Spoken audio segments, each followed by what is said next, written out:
না কেন?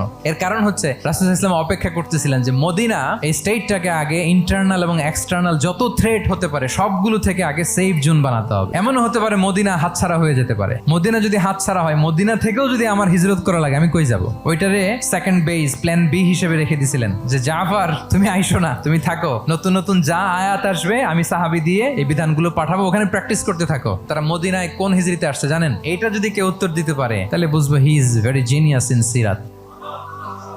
সপ্তম, মাশাআল্লাহ, অনেক জিনিয়াস আছে তো এখানে। সপ্তম হিজরিতে খন্দকের যুদ্ধের মাধ্যমে যখন কুরাইশদের 20 দাঁত ভেঙে দেওয়া হলো, এবার আর কোনো টেনশন নাই। জাফর ইবনে আবি তালেবকে চিঠি পাঠালেন, তিনি বিশাল বাহিনী নিয়ে ব্যাক করলেন মদিনাতে। আল্লাহু আকবার। এবং যেদিন জাফর ইবনে আবি তালেব আবিসিনিয়া থেকে সবাইকে নিয়ে ফিরলেন, রাসূল ইসলাম এত খুশি হলেন, উনি বললেন আজকে কোনটাতে আমি বেশি হ্যাপি আমি জানি না, আমার ভাই জাফরকে পেয়ে নাকি খাইবার বিজয়ের কারণ। আমি কনফিউশনে পড়ে গেছি যে এইটাতে বেশি খুশি হইলাম নাকি ওইটাতে। রাসূল সাল্লাল্লাহু আলাইহি ওয়াসাল্লামের এইভাবে প্রত্যেকটা সিদ্ধান্ত ছিল প্রজ্ঞা।